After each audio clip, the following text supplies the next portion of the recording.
Jusqu'à 1h sur Europe 1. Sophie Peters.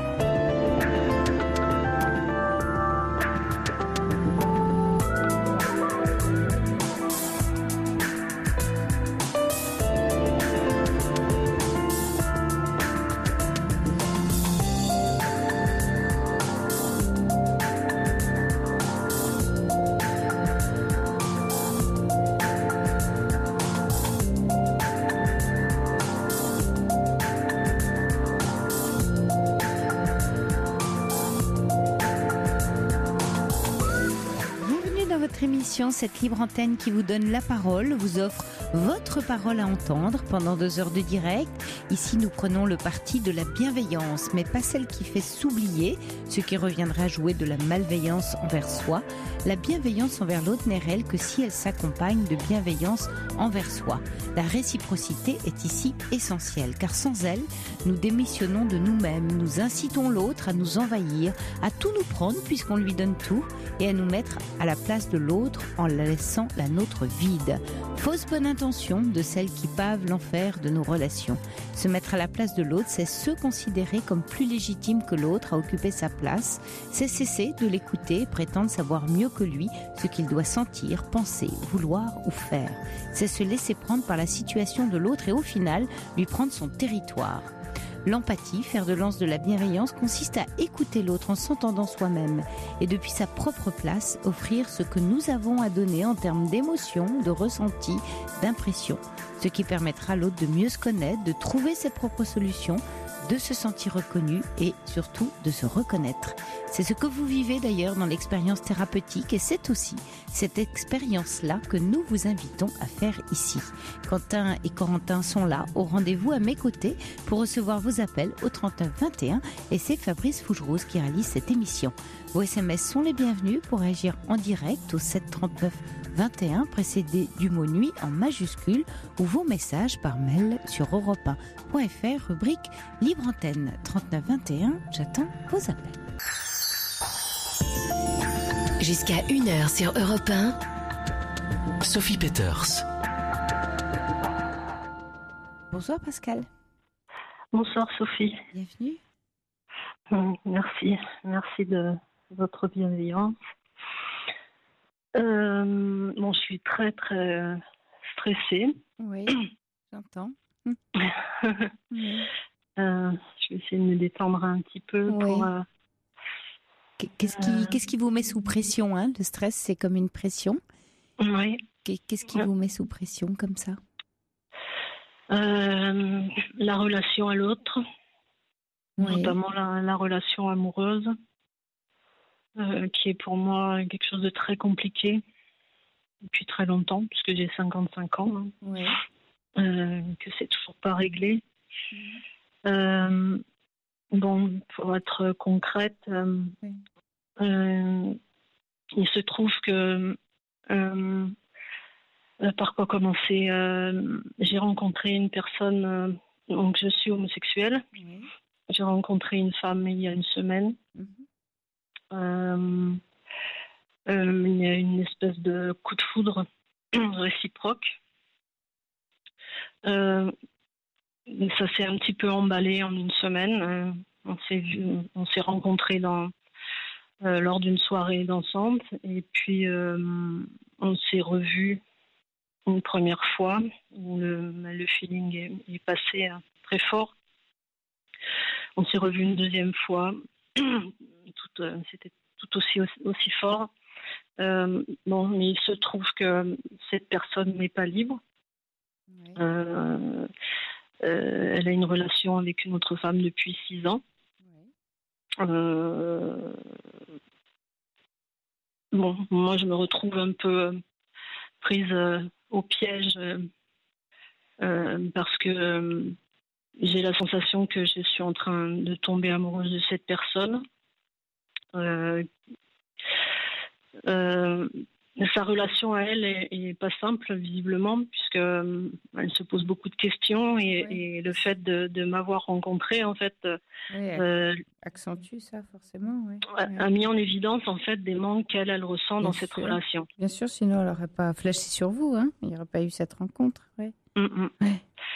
Donc, on a beaucoup d'échanges, on se parle beaucoup, c'est très fluide et elle me demande en aucun cas d'attendre, mais simplement elle m'explique que elle a cette relation à régler, des choses à mettre au point, enfin, et ce soir, moi j'ai pris la décision, enfin on a pris la décision d'un commun accord de ne plus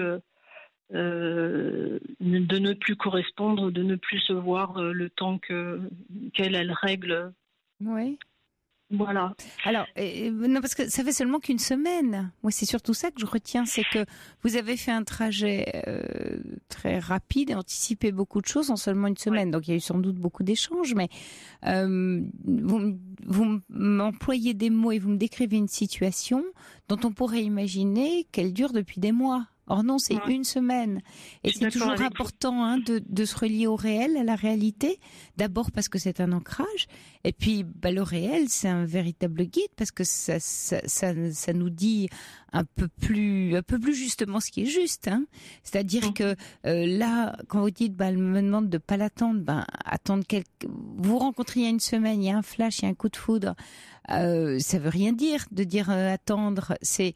Et puis, c'est vous qui pouvez décider, vous, si elle vous plaît et si vous sentez que c'est une rencontre importante, dire voilà, je suis là et moi j'ai envie d'attendre, entre guillemets, en tout cas d'être là pour toi. Ça veut rien dire attendre, mais être là si quelque chose est possible, et toi tu avances comme tu peux. Mais du coup vous coupez tout alors que vous pouvez constituer un soutien pour elle. En fait, vous êtes en train d'anticiper un mode de couple toutes les deux, alors même qu'elle n'a pas fini son histoire de couple. Oui, je suis d'accord avec ça. Et là, elle, du coup, vous devenez stressant, enfin, vous donnez un élément de stress aussi pour elle, comme si elle avait à choisir entre deux. Or, elle vous rencontre, comme vous dites, ça signifie que effectivement, elle est pas si heureuse que ça dans son couple. En tout cas, son couple rencontre peut-être une certaine crise. C'est dans ces cas-là qu'on fait des rencontres. Ça signifie effectivement que le couple est en crise. Est-ce que le couple est tellement en crise que ça signifie qu'il est sur la fin ? Ou c'est une crise passagère et à ce moment-là, vous avez été un élément tiers qui est venu rencontrer ce couple pour que ce couple se rencontre lui-même. Bon, ça c'est leur histoire. Mais est-ce que pour autant, il faut couper toute relation comme si vous étiez déjà vous-même en couple ? C'est-à-dire que moi, je souhaite ça parce que j'ai envie de me protéger. Parce que tout au long de ma vie amoureuse, ça a toujours été compliqué. J'ai vécu une histoire très longue de 17 ans. Oui. Je suis partie parce que, pour des raisons qui me sont propres et qui étaient assez compliquées, j'ai fait une dépression il y a un peu plus d'1 an. Oui. J'ai été hospitalisée. Parce que j'avais été moi-même quittée 1 an au préalable, et puis il y a eu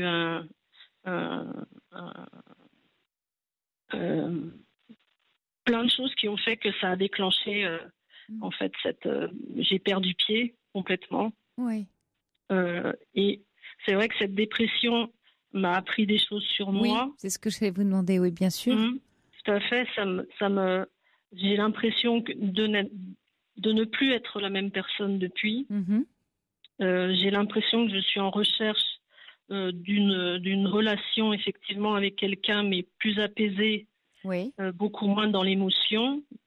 C'est ce que je veux. Avec une meilleure distance, avec des meilleures distances. Voilà. Oui. Mais c'est une grosse difficulté pour moi. C'est-à-dire que je m'aperçois là que c'est le moment ou jamais, en fait, de parvenir à ce que j'ai envie. Oui. Mais je ne sais pas comment faire. Je suis envahie. D'accord. Par quoi ? Par la peur. Oui. Alors, c'est vrai que quand vous dites le moment ou jamais, on sent... il est là le stress dont vous parliez au tout début. Presque un défi, c'est que vous avez décidé de dire c'est le moment et je dois pas rater. Il y a quelque chose que je dois pas rater. Or, il n'y a rien à réussir ni à rater. Il y a quelque chose à vivre. Il y a à vous faire confiance. Là, c'est trop de pression, de stress. Et c'est vrai que souvent, la pression, on se la met tout seul, on s'en rend pas compte. Et vous la mettez même dans vos mots. Attention, vous voyez même à votre vocabulaire, quand vous dites c'est le moment ou jamais, je dois réussir ça, je dois y arriver. Voyez ce devoir de, cette injonction, elle est en elle-même une pression sur vous, sur votre psychisme. Or, la rencontre, c'est un accueil, c'est une ouverture. C'est pas quelque chose que vous devez réussir, c'est quelque chose pour lequel vous allez faire de la place, à laquelle vous allez ouvrir vos bras, enfin, vous voyez, ouvrir votre maison intérieure. Donc, c'est plus un mouvement d'ouverture qu'un mouvement de tension. Et c'est là où peut-être même cette rencontre en elle-même est intéressante avec la nouvelle Pascale. Pas tant qu'il va se passer ou pas quelque chose, c'est que elle peut permettre d'ouvrir un temps long parce qu'elle n'est pas disponible, parce qu'elle vous a fait vibrer, et qu'en même temps, vous pouvez apprendre et travailler l'accueil pendant ce temps-là, justement. Au lieu de vous dire, aïe, aïe, aïe, c'est pas possible, je dois réussir. Et donc, si déjà on arrête quelque chose, c'est que c'est déjà raté. C'est ça que j'entends de ce que vous vous dites ce soir. Oui, mais parce que je pense que, ce que je lui dis aussi, c'est que, effectivement, j'ai l'impression que je suis pas capable de réussir dans la relation amoureuse. Oui, d'accord, Pascal. Alors, stop tout de suite. Capable de réussir dans la relation amoureuse. Je reprends juste votre phrase comme elle est. Dans capable, c'est capacité. Il n'y a pas de capacité dans l'amour. Il n'y a pas ceux qui sont capables et ceux qui ne sont pas capables. On est dedans. On n'a pas, vous voyez, il n'y en a pas qui seraient dotés de quelque chose où eux, ils peuvent, puis il y en a d'autres qui ne peuvent pas. Alors, et capacité de réussir, ça veut dire qu'il y a quelque chose à réussir, donc il y a toujours à échouer, paradoxalement. Ou en revers de médaille.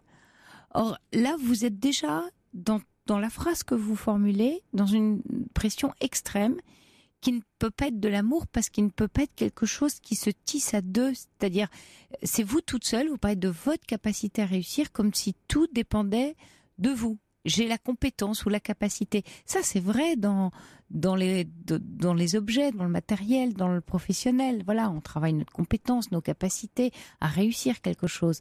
Mais l'amour, c'est la relation. Et donc la relation, on n'est pas dans quelque chose à réussir, on est dans quelque chose à vivre, qui bouge tout le temps. Imaginez que vous soyez sur un bateau en mer, ça ressemble à ça. L'amour, ça bouge. Alors, à un moment donné, il y a du vent. Et à un moment donné, c'est le calme plat. Qu'est-ce qu'on fait ? On n'avance plus. Et puis là, on se prend une tempête. Et puis là, on se dit, on va remettre un peu plus de voile pour que ça avance mieux. Et puis, on va faire avec le vent. Vous voyez, c'est ça. Ça ressemble à ça. On est dans ce mouvement-là. Mais alors après, si je reprends mon image du marin, oui, il y a une compétence. Mais la compétence, elle est laquelle ? Elle est bien sûr technique. Là, je reprends quelque chose d'objet. Mais elle est aussi du ressenti, de l'intuition, de faire avec. C'est faire avec. C'est faire avec aussi ce qu'est votre amie là dans ce qu'elle vit aujourd'hui, donc dans ce couple où elle est pas heureuse, et dans ce couple en crise où elle dit bon, j'ai besoin de temps. Peut-être vous pourriez, je sais pas, lui faire un petit message ou revenir vers elle en disant voilà, c'est prendre ce temps parce que le temps est important. Et peut-être de vous tenir au courant où vous êtes là, en soutien, en amitié aussi. Pourquoi pas ? Pourquoi tout de suite faire un coup ? Pourquoi vous seriez pas là en amitié pour elle ? Ouais, ça vous fait sourire. Ouais. Oui, pour moi c'est deux choses différentes. C'est dedans. C'est un peu dedans quand même. Dans l'amour, il y a beaucoup d'amitié. Il y a l'intime, bien sûr, il y a la sexualité, il y a les corps, mais il y a aussi amitié dans le sens du partage, de la personne avec qui on aime être, avec qui on aime faire les choses, et pour laquelle on est là, et donc aussi dans ce soutien mutuel, dans cette correspondance d'âme, l'amitié. C'est vrai que c'est pas des discours que j'ai retenus ou que j'ai appris. Parce que bon, on se renvoie toujours à son histoire et à ce qu'on a vécu au préalable. Et si je parle de l'amour, si je parle de l'amour de ma mère, par exemple, c'était très compliqué. Oui. C'était un coup de l'amour fort, démesuré, et un coup de la haine, comme si on n'était plus aimé. De violence, ouais, extrême. Ouais, voilà. Et chaque fois que je vis une relation amoureuse, c'est ça. C'est ça qui revient. Oui. Voilà, c'est ça qui revient, c'est ça que je rejoue. Vous avez raison, Pascal, c'est très important ce que vous venez de souligner. C'est sans doute ce que votre dépression vous a fait aussi toucher du doigt et comprendre, mais vraiment de façon très douloureuse. C'est ce qui se rejoue, mais parce que vous en avez aujourd'hui la conscience, que vous savez, c'est que vous ne savez pas. Et vous le dites très bien, vous dites, j'en ai pas l'expérience de ce que je vous raconte là. Mais c'est pas parce que vous n'en avez pas l'expérience que vous ne pouvez pas le vivre. Et c'est peut-être juste là que se croise ce que vous venez de dire sur les mots « j'ai pas la capacité de réussir ». C'est que votre croyance, à cause de votre expérience, c'est effectivement cette phrase-là. J'ai pas la capacité de réussir parce que ce que j'ai connu dans ma vie jusqu'à présent, c'est pas un amour tranquille, c'est pas quelque chose d'heureux et nourrissant, c'est douloureux, ça monte très haut, ça descend très bas, je suis en vrac, je suis tout d'un coup toute dans l'émotion, c'est les montagnes russes, voilà. Tout ça je connais bien, mais le reste auquel je sais que j'aspire, c'est ce que je comprends, vous y aspirez, mais c'est pas possible que moi je réussisse ça. Mais alors là c'est pas une histoire de capacité, c'est encore une fois une histoire d'expérience, et c'est vrai que vous ne le connaissez pas. Ça ne dit pas que vous ne pouvez pas le connaître, parce que pour faire une nouvelle expérience, c'est lâcher ce qu'on sait faire, justement. Donc j'ai presque envie de vous dire, mais c'est même certain, c'est lâcher la capacité. C'est-à-dire c'est lâcher tout ce que vous savez déjà faire, que trop bien, et qui vous rend si triste et si malheureuse, et qui vous fait trop souffrir, pour vous ouvrir à quelque chose de résolument nouveau dans la relation. Et là, du coup, en créant des nouvelles expériences, vous allez découvrir de nouvelles capacités sur vous-même. Vous allez dire, si, ça je sais faire, ça c'est possible. Mais il n'y a que l'expérience qui peut vous l'amener. Oui, mais c'est vrai que je touche du doigt tout ça, et c'est ça qui me met dans cet état-là. Oui, c'est-à-dire, quand vous dites, vous avez effectivement toute la compréhension, et tout d'un coup, vous êtes déjà découragé ou désespéré de dire c'est pas possible, c'est ça? Oui, et puis non. Enfin, oui. C'est pas vraiment ça. C'est que j'ai la sensation qu'effectivement, comme je vous dis, j'ai beaucoup changé après cette dépression. Enfin, j'ai la sensation qu'il y a des choses qui bougent. Bien sûr, c'est juste. Oui. Et que je suis peut-être capable de ça. Oui. Mais que j'ai pas toutes les billes pour y arriver. Oui, et vous vous figurez qu'il y aurait des billes, comme vous dites, pour y arriver, c'est-à-dire il y aurait des choses que vous devez savoir, que vous ne savez pas pour y arriver, c'est ça que vous dites, hein, et qui vous manquent. En termes de quoi? De savoir ou de technique, ça ressemble à quoi ce que vous imaginez qui vous manque? En termes de technique... Enfin, oui, pardon. En termes de comportement, en fait, oui, c'est ça. Oui, de comportement, oui. De gestion, de faire avec la situation. La situation arrive, je reprends mon bateau, il y a une tempête, mais je ne sais pas la gérer, ou il y a un calme plat, même je ne sais pas le gérer. C'est ça. Accepter cette chose nouvelle qui est en moi. Oui. Mais je dirais presque comme un cadeau, quoi. Oui, mais parce que je pense que c'est... C'est un cadeau, bravo, oui. Exact. Mais c'est difficile. C'est difficile. Alors, c'est difficile parce que ça vous bouscule et c'est nouveau et que vous manquez de repères et ça vous fait peur et que vous demandez où ça va vous entraîner. Parce que souvent, vous voyez, le grand paradoxe de la souffrance humaine, c'est que dans la souffrance, on sait à quoi ça ressemble. Vous le connaissez bien, votre monde d'avant, la dépression. Même le monde de la dépression, vous le connaissez. Et ce monde-là, aussi douloureux soit-il, vous y avez tous vos repères. Donc, il fait mal, mais il fait pas peur. L'autre monde, on va dire, vous commencez à en voir des images, à quoi ça peut ressembler, parce que c'est vos besoins, vos nouveaux besoins, suite à la dépression, à ce qui s'est réveillé en vous, à ce qui a été accueilli, il y a des nouveaux besoins. Mais là, vous dites, aïe, là, ça va pas être possible, comment je vais faire? Parce que je vois pas à quoi ça ressemble, je sais pas comment faire. Parce que c'est normal, puisque vous n'avez jamais fait. Oui, vous ne pouvez pas savoir faire avant même. Et le paradoxe, c'est que, ce que je vous disais, c'est comme effectivement quand on est dans la souffrance, on connaît bien, le mieux ou ce qui pourrait nous rendre heureux, on ne connaît pas du tout, ça nous fait très peur. Et du coup, on préfère se dire qu'on n'en est pas capable, puisqu'on est capable de l'autre facette, de celle du malheur. Oui, c'est vrai, oui. Et vous n'avez pas de repères. Et les repères, ils vont venir parce que ça va être vraiment des tout petits pas où vous allez vous créer des nouveaux repères en faisant des petites expériences, mais quasi quotidiennes, quasi dans le mouvement, quasi dans l'instant ou dans la journée. Ça va être des choses nouvelles que vous éprouvez, et à chaque fois, depuis que vous êtes sorti de votre dépression, toutes ces choses nouvelles que vous sentez qui sont neuves à éprouver, elles sont la richesse de votre nouvelle expérience. C'est le nouveau terreau. Mais avant d'arriver à planter, que ça pousse, vous connaissez très très bien le champ d'avant et tout ce qui a poussé, mais ça vous va pas du tout. Et puis il y a un nouveau territoire là. Et ce territoire, c'est l'aborder en pionnière pour vous-même. Mais pas vous dire d'emblée, ah mais j'ai pas ce qu'il faut. Parce que si vous faites ça, vous tirez une balle dans le pied. Et en plus, vous allez, juste par peur, retourner au connu. Et le connu va vous faire de nouveau excessivement souffrir. Parce que maintenant, vous ne pouvez pas faire machine arrière, d'une certaine manière. Vous avez entrevu qu'autre chose était possible. Mais un peu comme une herse, vous voyez, de château fort, ça tombe en disant « Ah non, reste dans ton château, tu ne peux pas en sortir de ta prison parce que tu ne sais pas faire et donc tu es en danger. » Vous n'êtes absolument pas en danger, Pascal. Il y a beaucoup plus de danger pour vous à rester dans les situations précédentes qui vous font souffrir qu'à expérimenter, parce que c'est de ça dont il s'agit, des situations neuves pour vous. Oui. Et puis m'autoriser à me dire aussi, je pense que ça, c'est qu'aimer, ça peut être beau. Oui.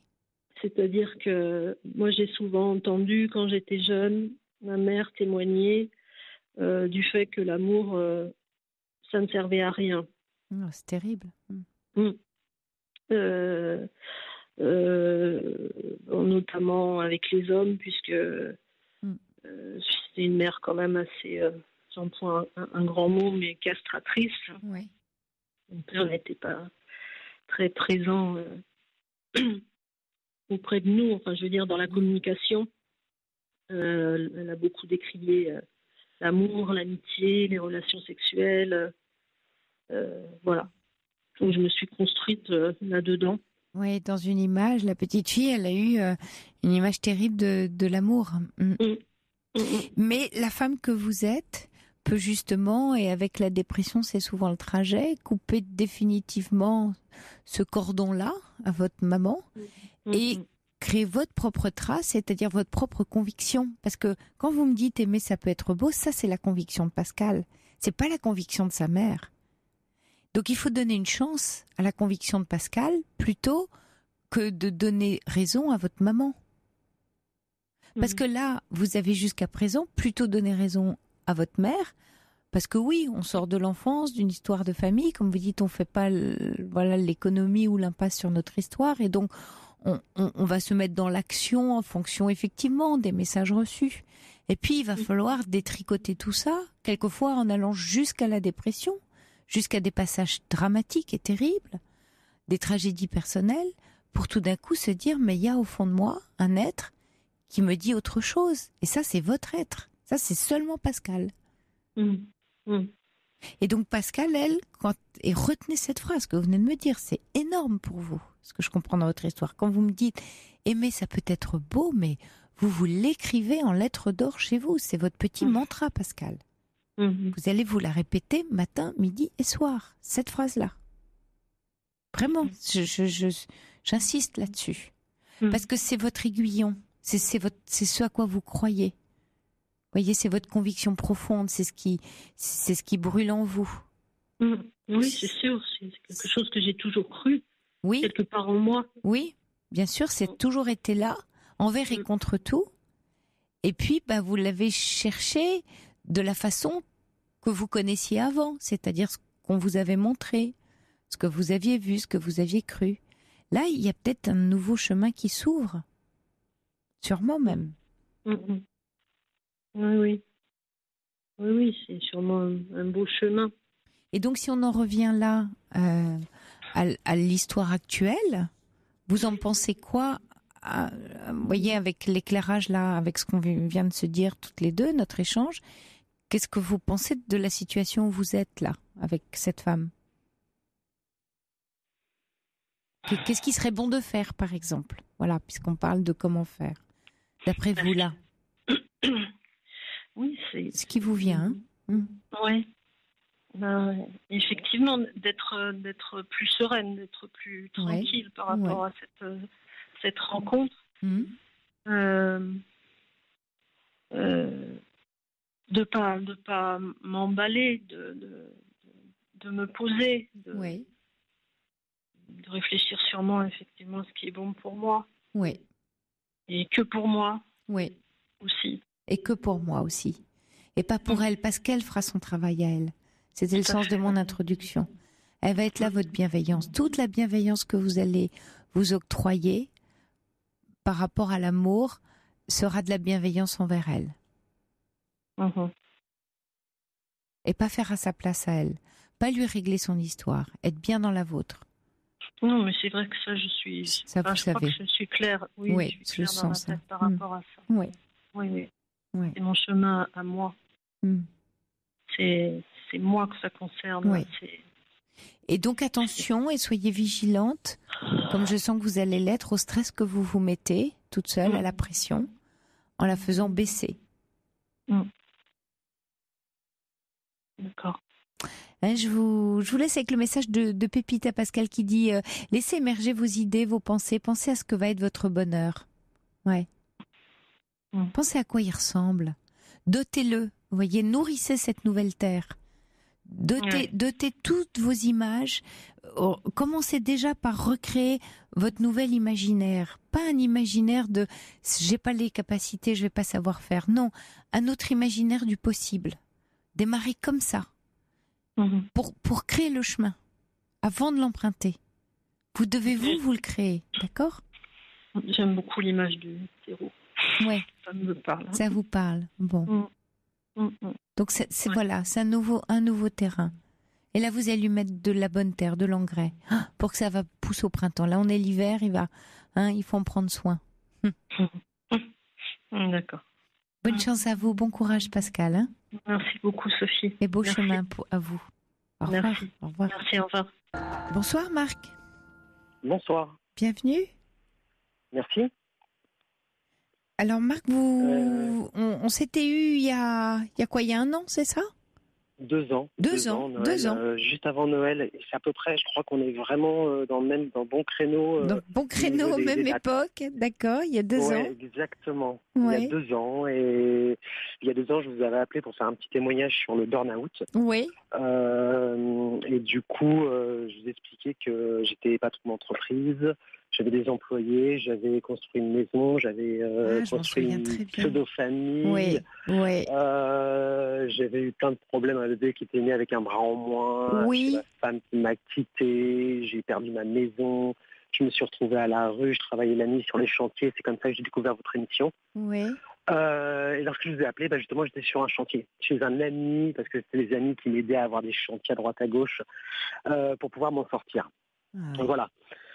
Aujourd'hui, il y a 2 ans, j'écoute toujours votre émission. Oui, toujours merci pour votre fidélité. En podcast. Oui. Jamais, là c'est le premier soir, je crois, en 2 ans que je l'écoute en direct. Ouais. Et puis je sais pas, c'était bizarre, je dis tiens, je vais appeler. Et donc voilà, pour dire que tout simplement on peut s'en sortir et c'est pas une fatalité en soi la dépression, le burn-out.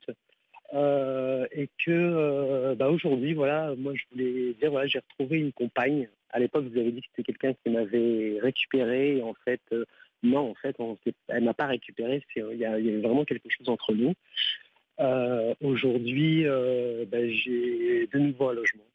J'ai une petite fille qui est née il y a 1 mois et demi. Wow. Et voilà quoi, la vie toujours en difficulté avec cet état, avec l'État en général, parce que quand on est en position de patron, c'est compliqué derrière. Quand on se retrouve au chômage sans rien, quand même pas au chômage, au chômage sans rien, c'est très compliqué. Mais il faut, parce qu'en plus j'écoutais ce que vous disiez juste auparavant sur une personne qui parlait de dépression, et je pense qu'aussi ça passe par la confiance en soi. Et il faut reprendre confiance en soi, et il y a plusieurs, c'est propre à chacun en fait, la reprise de confiance en soi. C'est vrai. Mais je pense que ça passe impérativement par là, et aussi le regard des gens. Oui, ça c'est vrai, la reconnaissance, se sentir reconnu pour se retrouver. Voilà. Oui, exact. Exactement. Et moi, en fait, ma reconnaissance, elle était dans le regard des autres. Oui, en fait. Bien sûr. C'est-à-dire qu'en dépression, même si quand j'ai créé une entreprise, je l'ai créée de toutes pièces de moi-même, et c'était mon travail qui était reconnu. Et lorsque je suis parti en dépression, j'ai tout perdu. Du coup, mon travail, j'avais même plus foi en moi parce que je pensais que j'étais plus capable. Et avant, je travaillais pour l'argent. Et aujourd'hui, je travaille pour me faire plaisir, avec le cœur. Oui, et ça, c'est une des caractéristiques des gens qui font des burn-out, pas tant qui travaillent pour l'argent, mais pour la performance ou l'argent, peu importe, pour la réussite. Et en sortant, le rapport au travail a changé. Je suis très touchée que vous appeliez ce soir, Marc. Sans doute, vous ne le savez pas si vous écoutez l'émission podcast, mais vendredi soir, on avait à l'antenne Valérie, en larmes, qui était en plein cœur d'un burn-out. Et arrêté en arrêt longue durée, DRH dans une entreprise, et qui a témoigné justement de la souffrance avec ce sentiment de pas s'en sortir. Donc je suis vraiment très heureuse que vous appeliez ce soir. J'espère que Valérie écoute l'émission, parce que votre témoignage est important de l'après et de ce que ça change. Est-ce que vous pouvez nous dire, Marc, justement, alors vous parliez que les autres vous ont aidé, vous, comment ça s'est passé, ce rapport au travail, justement, de quelle façon vous l'avez revisité pour le redécouvrir autrement?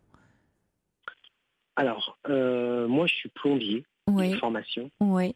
Et donc du coup, c'est l'avantage que j'ai moi avec ce métier, c'est que du coup, c'est tout ce que je fais, c'est tout de suite visuel.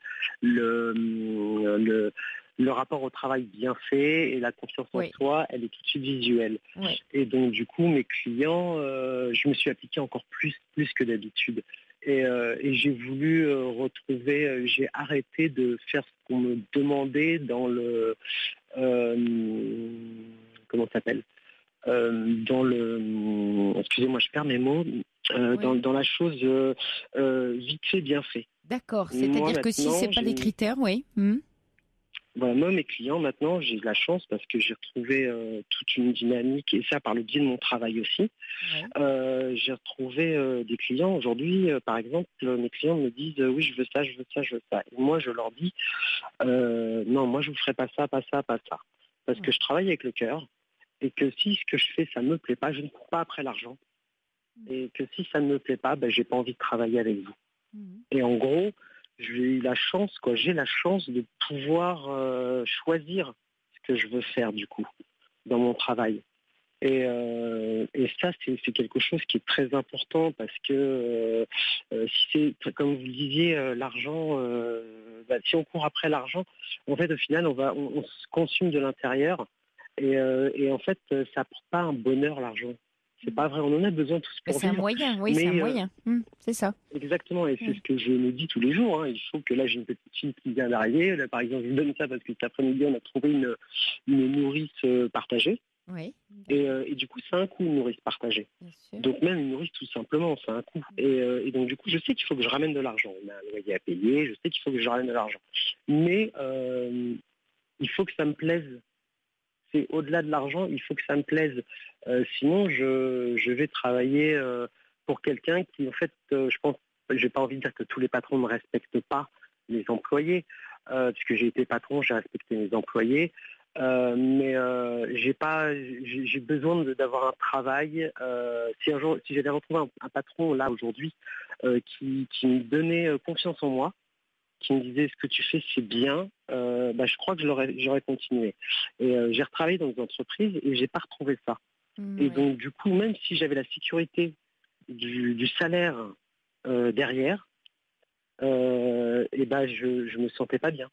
Je me sentais pas bien avec moi-même, avec mes compétences, mes capacités.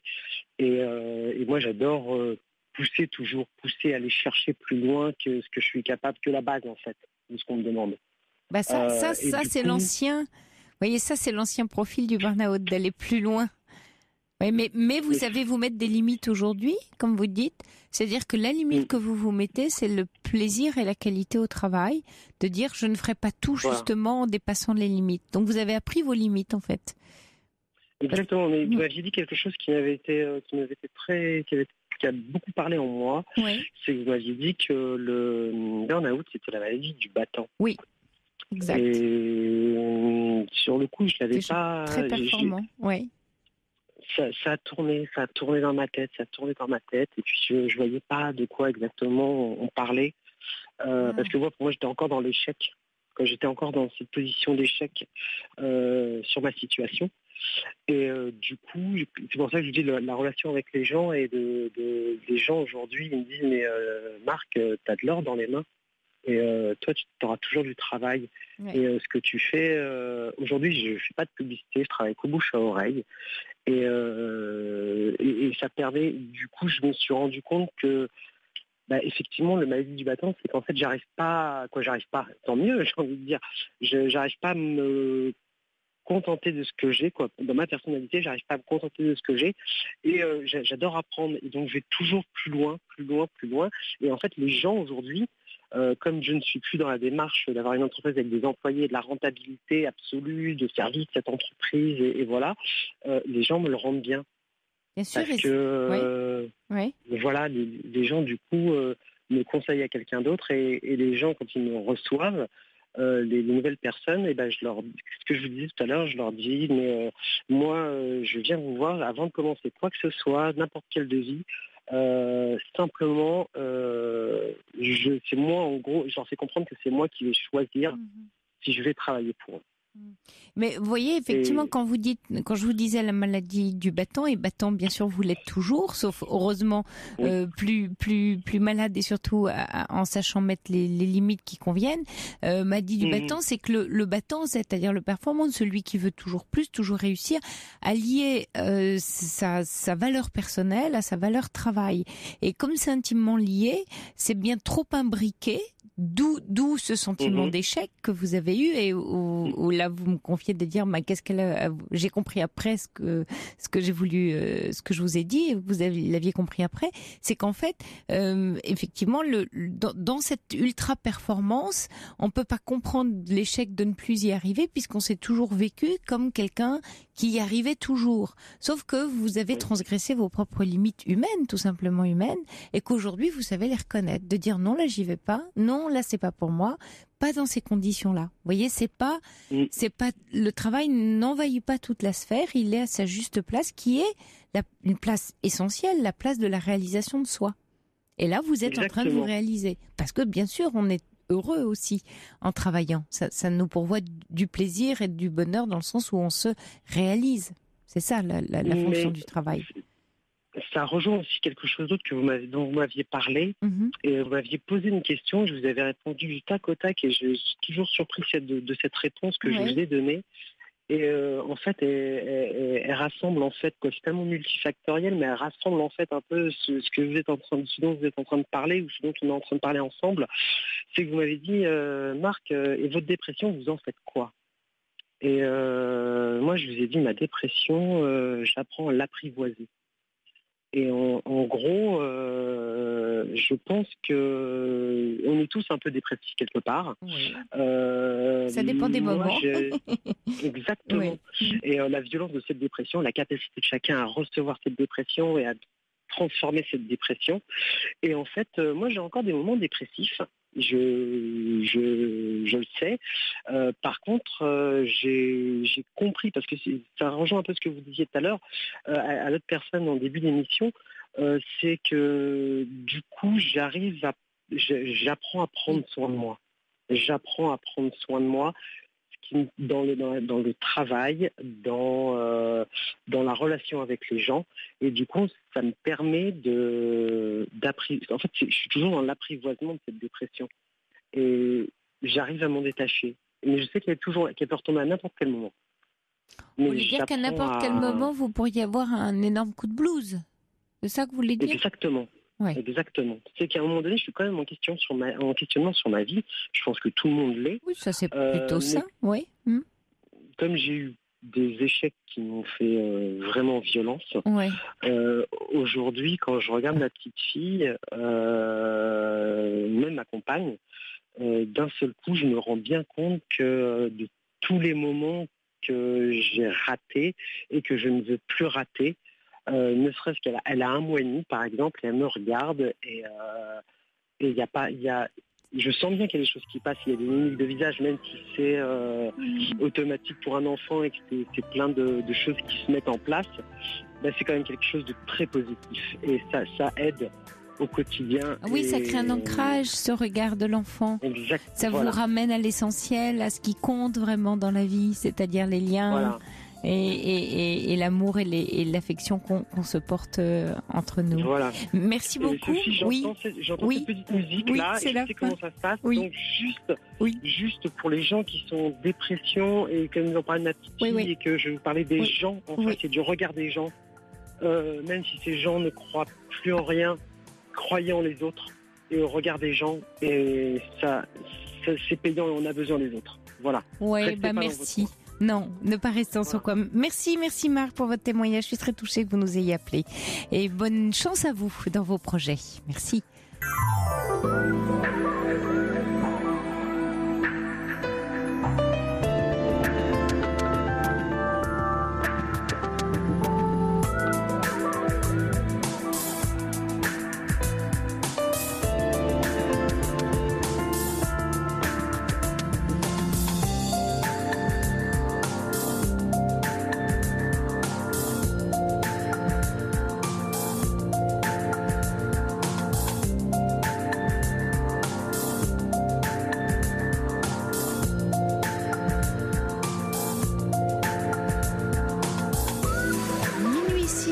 Vous écoutez Europe 1 et c'est la libre antenne qui se poursuit avec vous et en direct. Une libre antenne qui vous donne la parole, vous offre votre parole à entendre pendant cette heure de direct encore. Et ici, nous prenons le parti de la bienveillance et de l'empathie, s'écouter les uns et les autres en s'entendant soi-même, sans doute vous derrière votre poste, et puis depuis sa propre place, offrir ce que nous avons à donner en termes d'émotions, de ressentis, d'impressions, ce qui permet toujours à l'autre de mieux se connaître, de trouver ses solutions, de se sentir reconnu et de se reconnaître. Et c'est cette expérience-là que nous vous invitons à faire ici. Quentin et Corentin sont là, au rendez-vous à mes côtés, pour recevoir vos appels au 39 21, et c'est Fabrice Fougerose qui réalise cette émission. Vos SMS sont les bienvenus pour réagir en direct au 7 39 21, précédé du mot nuit en majuscule, ou vos messages par mail sur europe1.fr, rubrique Libre Antenne 39 21. J'attends vos messages. Europe 1. Sophie Peters. Bonsoir Mila. Bonsoir. Bon, c'est toujours, j'ai un peu le trac, mais bon, ça fait bizarre, ça fait des années que je vous écoute, ça fait au moins 10-15 ans que je vous écoute. Donc c'est pas la première fois que j'appelle, et donc ce soir j'appelle en fait pour mes rencontres que je fais par le biais des sites de rencontres. Donc, et à chaque fois je fonce. Voilà, j'y crois en fait. Moi, j'y crois trop, quoi. Je suis l'inverse de Pascal, quoi. Je crois que j'ouvre trop ma maison et donc à chaque fois je suis déçue. Voilà, donc voilà, je voulais savoir un petit peu si c'était normal ou voilà. Non, normal, je saurais pas vous dire. Je crois que beaucoup de personnes qui sont sur les rencontres Internet, c'est vrai que comme Internet, si vous voulez, ça a réhabilité l'idée ou le potentiel prince charmant. Hein. C'est vrai qu'on se dit, là-dessus, je vais enfin trouver l'âme sœur, le prince charmant. Hein. C'est vraiment ça du coup fait naître énormément d'espoir. Et comme ça fait naître énormément d'espoir, on peut partir un peu vite au quart de tour dans ces cas-là. Alors après, c'est un peu aller un peu plus doucement et voir qu'est-ce qu'on fait de sa propre monture pour pas aller trop vite. Mais comment ça se passe, vous, Mila? Oui, pour vous. Oui. En fait, là, ça faisait en fait une semaine qu'on s'envoyait des textos, qu'on s'appelait. Je trouvais très enthousiasmant, très sérieux. Enfin, ça me changeait un petit peu. Et en fait, on s'est rencontrés aujourd'hui. Et j'étais déçue déjà, enfin j'y croyais encore, hein, même si j'étais déçue par son comportement radin, un peu pingre. On aurait dit que j'avais un rendez-vous avec Belmondo, quoi, il est très expansif, un peu trop, quoi, un peu mytho aussi. Donc, mais même en rentrant chez moi, j'y croyais encore, vous voyez. Donc je me suis dit, mais je me suis pris un râteau, hein, il m'a envoyé un SMS, mais c'est pas possible, parce que je suis trop casse-pied, hein, d'après lui, je suis trop... Oula.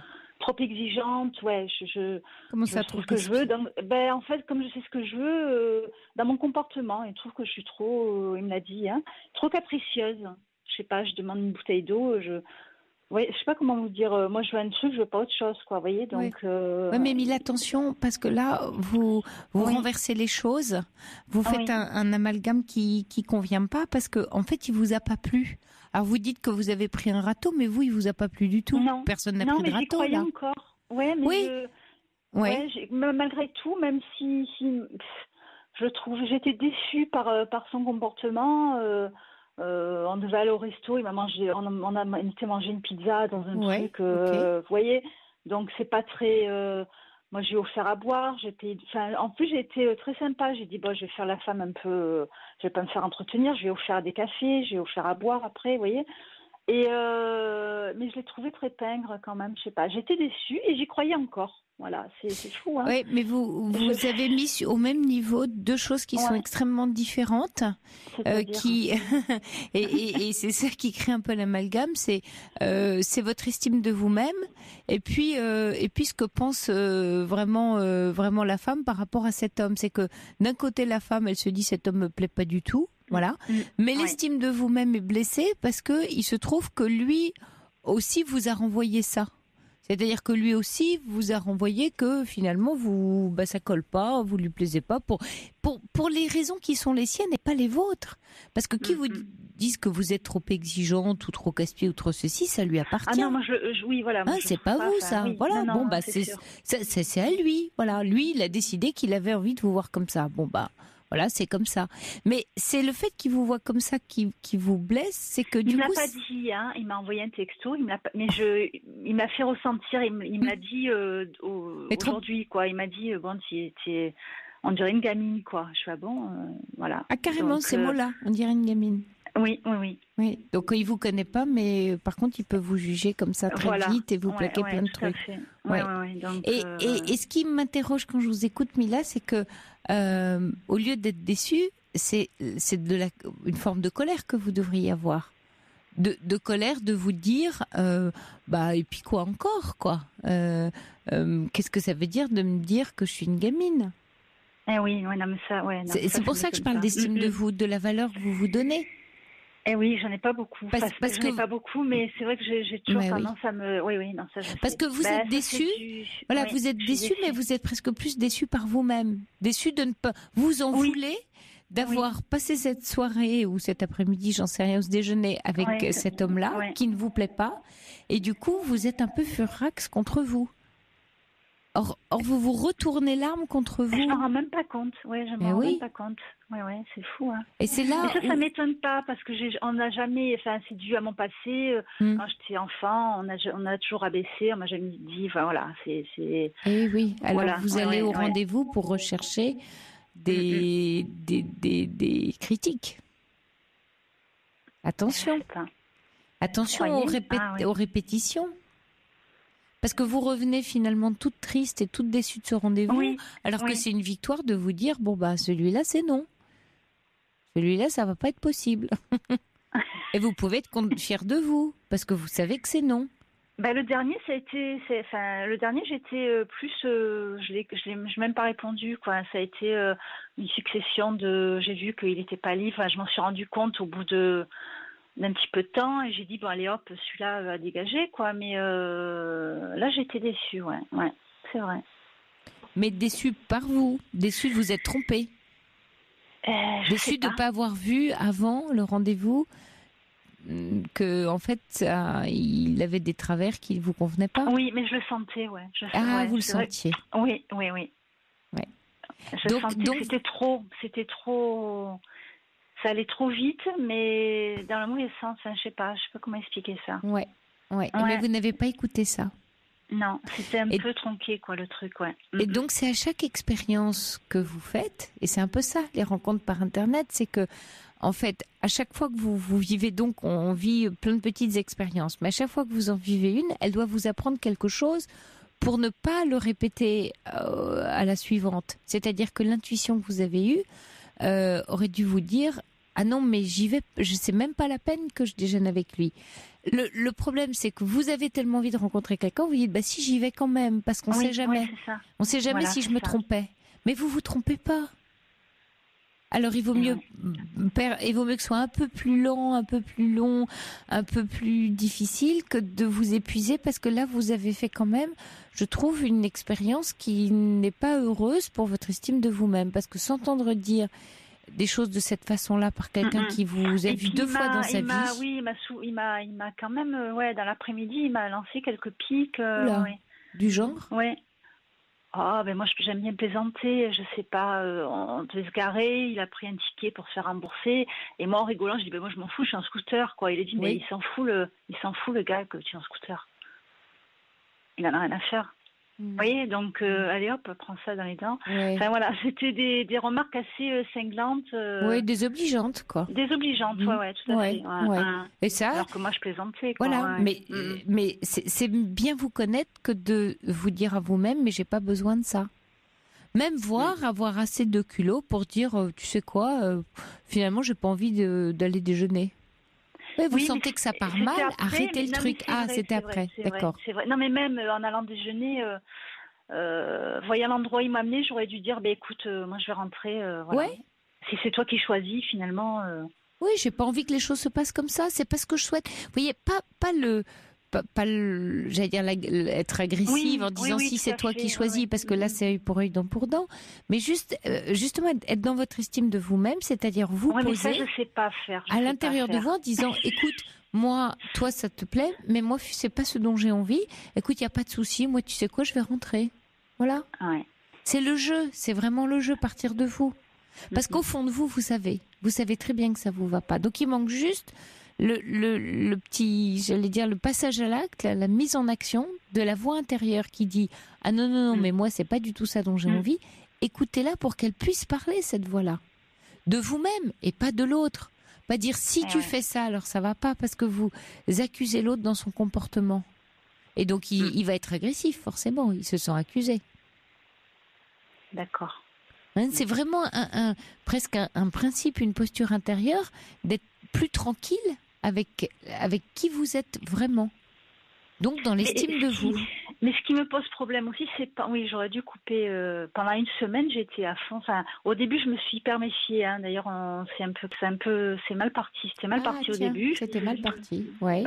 Oui, parce que je lui ai répondu, d'après lui, un peu trop sèchement. Donc après, il m'a dit, j'ai pas compris pourquoi il a insisté d'ailleurs à vouloir me rencontrer. Vous voyez, j'ai trouvé ça bizarre. Parce que j'ai été très sèche au début, je me méfiais. Et après, et après, il a tellement me montré des marques de... C'est un commercial, donc des je sais comment ils sont. Et donc, il est tellement... il m'a appelé, il m'a envoyé des SMS, des photos... Et ça vous a plu après ? Ça vous a fait plaisir. Oui. Ouais, vous aviez l'impression d'exister. Ouais. Il est là l'amalgame il est là les deux choses qui se rencontrent. J'ai un grand vide et j'ai absolument envie de rencontrer quelqu'un. Et du coup, j'ai le plaisir de ça, mais la qualité, quand je dis la qualité, pas tant sur lui, peu importe, mais la qualité pour vous-même n'y est pas. C'est-à-dire votre besoin n'y est pas. Il n'avait rien d'intéressant. Voilà. J'essaie de discuter avec lui de films, de bouquins, il lisait pas, il regardait pas de films. Ouais, c'est pas vous, bon. quoi. Voilà, c'est pas vous. C'est pas non, vous. Non, donc, lui peut être, voilà, quelqu'un de très bien pour quelqu'un d'autre, mais quand vous faites ça, vous n'êtes pas dans le respect de vous. Vous respectez, c'est se connaître, à minima, et vous vous connaissez un peu, vous dites, on part, et sentir tout de suite de dire non, et le non que vous allez formuler là va créer un gros oui pour après, parce qu'il va laisser de la place à des rencontres beaucoup plus qualitatives. Quand vous ferez plein de petits noms sur des choses très précises comme ça que vous sentez, à ce moment-là, vous allez pouvoir, le jour où tous vos indicateurs, votre intuition fonctionnera, pouvoir dire oui, parce que comme vous avez su dire non, vous avez su vous ancrer en vous-même, vous estimer. D'accord. Vous donner Surtout du respect. Je suis très intuitive en plus, d'habitude. Mais bon, après, il y a plein de facteurs qui font qu'on est dans le tourbillon. Oui, bien sûr. Alors, comme vous dites, plein de facteurs. Déjà, le premier, c'est de se dire, voilà, j'en ai marre d'être seule, j'ai envie de rencontrer quelqu'un. C'est juste le premier facteur. En se disant, aussi peut-être que c'est par Internet, j'ai pas tout vu, je sais pas, faut voir, faut quand même y aller. On sait jamais, je me trompe. Hein, c'est toute cette petite voix qui scie la branche de l'intuition. Elle a raison, qui dit ah oui mais non t'exagères, il faut donner sa chance, c'est tout ce qu'on se raconte. Alors même qu'au fond du fond, on le sait. Dans les rencontres on le sait souvent de la même façon qu'on sait quand c'est important. D'accord. On sait mais ça. Je pense que je vais plus y aller sur Internet parce que j'ai trop de déceptions en fait et je prends trop les choses à cœur. Donc voilà, je pense que voilà. Est-ce que c'est le fait de prendre trop les choses à cœur ou de pas exercer votre discernement qui pourtant est bien là? Le discernement, vous l'avez quand vous n'êtes pas dans le moment. Et puis vous le perdez parce que l'autre, le comportement de l'autre, vous oubliez vous-même. Oui. Et c'est la frontière et c'est intéressant. Alors d'y rester ou pas, j'en sais rien, mais en tout cas de se servir de ce genre d'expérience pour vous rendre compte aussi le jour où une relation démarrera, que sinon vous risquez d'être en termes d'énergie trop dans l'autre et pas assez avec vous-même. Un peu comme Fabio hier soir, qui avait avec les filles, voilà, qui était vraiment dans l'énergie de l'autre et pas assez dans la sienne. Et donc trop vampirisé, Oui. Ah ok, d'accord. Oui, j'écoute. Oui, je suis trop. En fait, je réponds trop aux attentes de l'autre, peut-être. Ouais, je veux tellement coller à. Oui. Oui, alors ça, bien sûr, on est un peu tous comme ça. Et le piège est là, c'est que on a envie de plaire, on a envie d'être aimé, et donc on met nos plus beaux atours. Ça, c'est normal. Mais du coup, on interprète tous les signaux qu'envoie l'autre en disant alors je dois plutôt être comme ça. Non, je vais faire plutôt comme ça. Non, parce que si l'autre. Mais alors vous perdez, vous avez perdu et votre âme, et votre beauté, et votre séduction. Alors je dis pas imposer ce qui vous êtes à l'autre, mais faire avec vous-même. C'est vraiment faire avec soi. Oui, il y a l'ISO qui dit depuis tous les témoignages sur le sujet, je pense qu'il faut aller au rendez-vous sans trop d'illusions, avec espoir et patience, et accepter le temps de l'échec. Oui, mais pas quand pendant une semaine on est avec quelqu'un, je sais pas, c'est pas évident. Hein. Moi, j'y crois tellement à chaque fois. Enfin, pas à chaque fois. Pourtant, j'essaie de me protéger. Hein. Mais j'essaie de c'est fou, hein. C'est pas tant une protection qu'un bon niveau de. On est à la radio, on va dire. Vous savez, c'est un bon niveau de fréquence radio, hein. C'est comme Fabrice là qui règle toutes les manettes pour que votre voix soit bien et la mienne aussi et qu'on s'entende bien. Il fait des réglages. Vous aussi, vous allez faire vos réglages à l'intérieur pour que la voix intérieure vous l'entendiez, vous l'écoutiez. Voilà. Vous dites j'ai entendu ça compte. Et puis, l'autre petit réglage, ça va être la voix extérieure qui va pouvoir dire et qui va être en accord et il va y avoir de l'harmonie entre les deux. Ça me semble insurmontable. Parce que, c'est intéressant. Pourquoi? Qu'est-ce qui est insurmontable? Ça me semble insurmontable parce que je sais pas m'écouter. Enfin, je reçois des petits signaux, mais je sais pas me faire confiance, quoi. Alors, quels sont les autres domaines? Est-ce que professionnellement, il y a d'autres domaines dans votre vie où vous vous faites confiance sur les petits signaux? Ou dans votre journée, ou le matin? Qu'est-ce que vous gérez à l'instinct, comme ça, là, dans vos journées? ou que vous faites pour vous-même. Vous avez envie, par exemple, je sais pas, il fait beau, je vais me promener, enfin, voilà. Qu'est-ce que vous gérez à l'instant, dans vos envies, vos désirs? Ce que je gère à l'instant. Oui, qui sont liés à vos besoins. Le matin, vous vous levez, c'est en week-end ou en vacances, et puis vous allez faire quelque chose de votre journée. Et donc, vous allez être très instinctive. Bon, vous avez des choses à faire, mais il y a des choses que vous allez faire de façon... dans votre désir de vivre quelque chose. Et là, il y a quelque chose à l'intérieur de vous qui vous guide dans cette action-là. C'est un petit peu la même chose. D'accord. Il fait beau, je suis en vacances, j'ai envie d'aller à la plage, ou j'ai plutôt envie d'aller marcher, ou j'ai envie d'aller me poser en terrasse. Enfin, c'est quelque chose qui s'impose, oui, d'accord. Et c'est quelque chose qui s'impose. Et ben, elle est là, cette petite voix qui s'impose. Qui dit non, moi, quand on me parle comme ça, je vaux rien à ce moment-là, ça me blesse. La femme que je suis. Mais j'ai tellement eu l'habitude. Ah oui. Ouais. Alors on retrouve, vous savez, le témoignage de Pascal en début d'émission. Oui. Hein? Ben oui, j'ai tellement eu l'habitude. Mais cette habitude-là, on n'en a plus besoin. Parce que votre espoir, votre envie. Je fais pas exprès, mais je m'en rends pas compte. Bien sûr, mais votre espoir dit quelque chose. Dit le désir immense qui vous habite de justement lâcher ces habitudes-là. Et ouvrir des espaces nouveaux, c'est-à-dire celui d'une jolie rencontre et d'un amour heureux, en tout cas nourrissant. J'ai connu ça en plus, donc j'ai eu quelqu'un de bienveillant, je suis restée 6 ans avec quelqu'un d'adorable, voilà. Mais, ouais. Donc, bon, alors il y a je vous lis des messages d'auditeurs. J'ai essayé Internet après mon divorce, maintenant j'en ris. Quand ils écrivent bien, ils sont bien élevés, ce sont des has-been. Après, il y a les chasseurs. Bon, un peu dur quand même. Il y a Didier qui dit un modèle et je quitte ma mère. Bon, ça c'est pour vous faire rire. Il y a Touti qui dit le jour où quelqu'un vous aime, il fait beau. Si vous l'aimez aussi, il fait même chaud. Et j'ai envie d'ajouter au mot de Gabin dans son célèbre « je sais pas ». Ah oui, je sais que je ne sais pas effectivement là. Hein, je sais que je ne sais pas. Oui. Qui sera après au moment de l'ouverture. Ah, une auditrice qui dit ne désespérez pas Mila, j'ai rencontré 19 hommes sur Internet. Laissez, j'ai failli arrêter. Et le 20e qui est mon prince charmant. Ça fait 6 ans que nous vivons ensemble. Ne perdez pas votre temps avec des hommes qui ont un comportement comme celui-là. Oui, mais il n'avait pas ce comportement au téléphone. Enfin, oui, un petit peu, mais... Vous aviez des signaux, mais c'est pas tant un comportement comme celui-là. C'est pas tant juger le comportement, c'est ce que ça vous fait à vous. Le véritable indicateur, Mila, c'est comment je me sens. Oula, quand on me dit ça ou qu'on m'écrit ça, là je le sens pas. Là je me sens pas bien. Oui, à un moment donné, je lui ai envoyé une photo de moi. Il m'a dit mais j'avais mis un gros pour l'anecdote. J'avais mis un pull. Ben, j'ai pas pensé moi que c'était pas très saillant. Et il m'a dit mais tu vas te coucher ou quoi? Oh, vous voyez, c'est désobligeant, Mila. Oui, c'est non. très désobligeant. Ben ouais. Alors la question, c'est quelle femme je suis pour accepter qu'un homme me dise ça? C'est vrai. J'ai pas envie qu'on me dise ça. S'il me dit déjà ça aujourd'hui, alors qu'est-ce qu'il va me dire demain? C'est le besoin que vous avez. Vous n'avez pas besoin, Mila, qu'on vous traite mal. C'est pas votre désir, c'est pas votre souhait. Parce que quand vous acceptez ça, vous vous faites du mal à vous. Vous avez besoin, vous, qu'on vous dise des choses gentilles et qu'on vous traite bien et qu'on sache vous regarder, vous écouter, vous entendre.